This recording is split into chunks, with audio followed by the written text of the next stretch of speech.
হিজরি সন এটা আসলো কোত্থেকে? খলিফাতুল মুসলিমিন গাইজুল মুনাফিকিন হযরত সাইয়্যিদানা ওমর ইবনে খাত্তাব রাদিয়াল্লাহু তাআলা ইনি ছিলেন হিজরি বর্ষের প্রবর্তক। যখন তিনার শাসনামল চলতেছিল, ইনার শাসনামল ইনি হযরতে আবু মুসা আশআরী রাদিয়াল্লাহু তাআলা ইনাকে নিযুক্ত করেছিলেন ইরাকের গভর্নর হিসেবে। হযরত ওমর রাদিয়াল্লাহু তাআলা ওনার কাছে একটা চিঠি পাঠিয়েছেন। চিঠির মধ্যে শাবান লিখে দিয়েছেন, শাবান। ইনি এটা নিয়ে কনফিউশনের মধ্যে পড়ে গেলেন, কারণ ওনার চিঠিতে যে ভাষ্যটা আছে এই ভাষ্যের সঙ্গে অবস্থার সঙ্গে মিলতেছে না।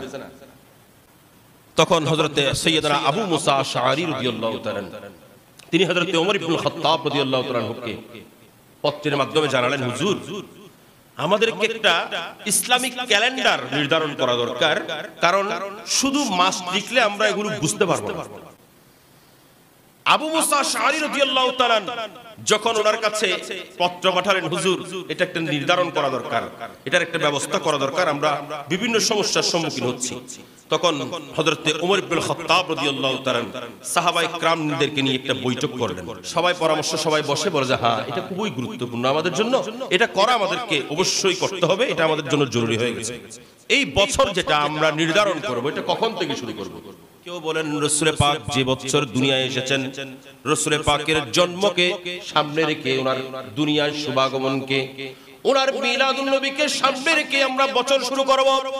কেউ বলেন না নবুয়তের বছরকে শুরু করব যে বছর তিনি নবুয়ত প্রকাশ করেছেন, যখন তিনি নবুয়ত প্রকাশ করেছেন সেই বছরকে আমরা প্রথম ধরব।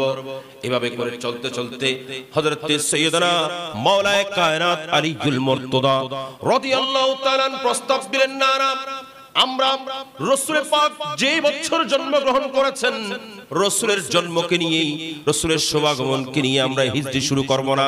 কারণ খ্রিস্টানরা যারা আছেন এরা তো শুরু করেছেন হযরতে ঈসা আলাইহিস সালাম যখন দুনিয়ায় এসেছেন।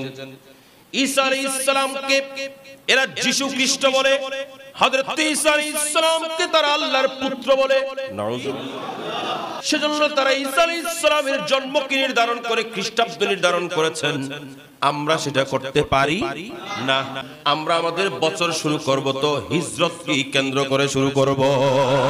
হযরত ওমর ইবনে খাত্তাব রাদিয়াল্লাহু তাআলা হযরত আবু মুসা আশআরী রাদিয়াল্লাহু তাআলা ওনার পরামর্শক্রমে উনি সমস্ত সাহাবায়ে কেরামকে নিয়ে বৈঠক করে হিজরি নববর্ষ আমাদের জন্য উপহার দিয়েছেন।